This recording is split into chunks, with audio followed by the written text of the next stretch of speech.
would have been predicted by a false prophet.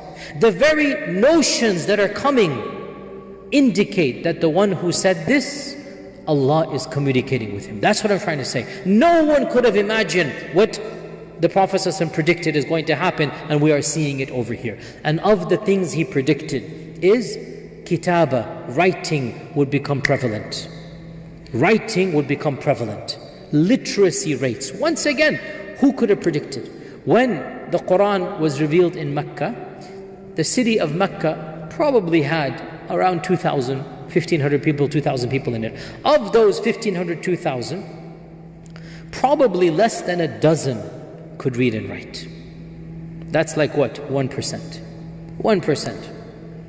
And our Prophet ﷺ predicted, Inna min alamat as-sa'a, of the signs of Judgment Day, is kitaba, will be prevalent. Remember, most of the Sahaba could not read and write, because that was the society. Nobody taught them. That's the way they were. To predict that reading and writing will become the norm, not just in Muslim lands, but in the globe, is once again beyond even understanding. And this is exactly what he predicted.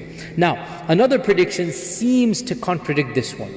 And that's the hadith in Sahih Bukhari. The hadith of Kitaba is in Muslim Imam Ahmad. Sahih Bukhari mentions another prediction. That one of the signs of the end of times is that ignorance will prevail. Jahl will be everywhere. Ignorance will prevail. Now, how can ignorance prevail? And at the same time, the Prophet is saying reading and writing will prevail. Is this not a contradiction? And the response is, each hadith is valid, but it applies to different things.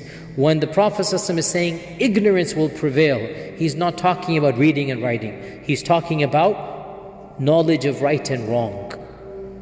He's talking about common sense. And when he's talking about kitaba, he's talking about literacy. Before the rise of the internet, those of you who witnessed that era, in the 80s and 90s, mankind foolishly believed that if only we could give people access to education, they will all become intellectuals. The internet came, and all of Encyclopedia Britannica times 100 became free of charge.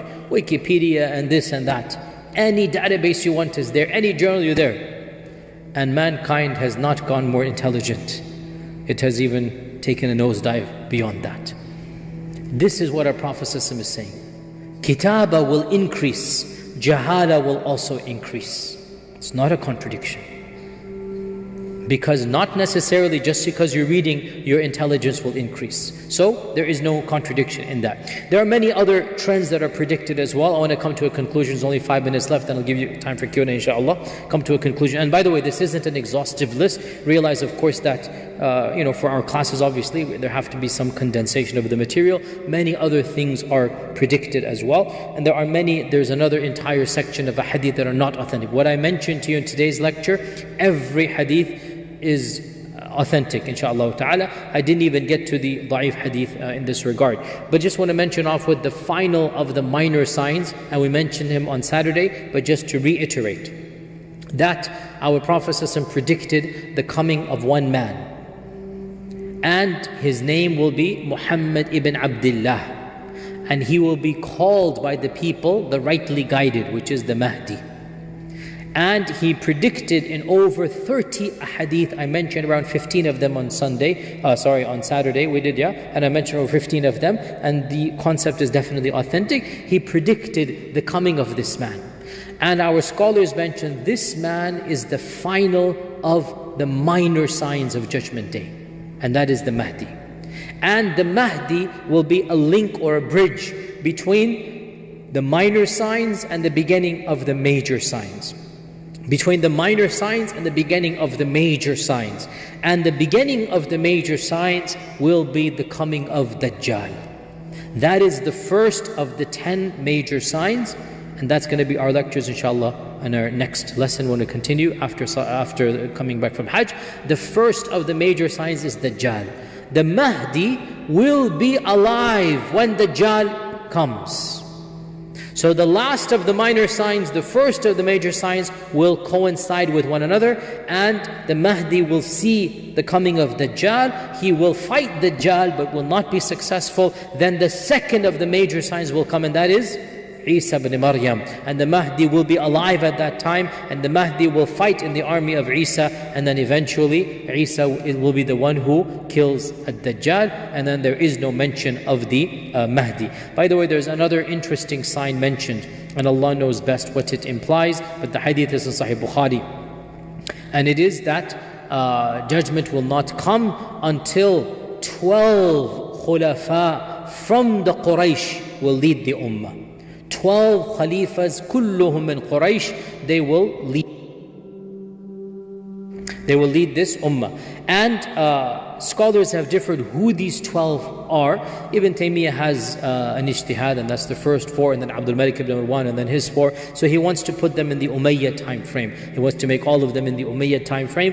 And then it is from this hadith that the non-Sunni denomination, you understand what I'm saying here, the non-Sunni, I don't like to mention terms explicitly, but the largest denomination of the non-Sunni denomination, okay? Because you have the 5ers, you have the 7ers, you have the 12ers. So the 12ers, where did one of the evidences they get it from? They got it from this hadith, which is actually in Sahih Bukhari, okay? And of course, the hadith has nothing to do with their theology, but they took it and they then made the number 12 from it.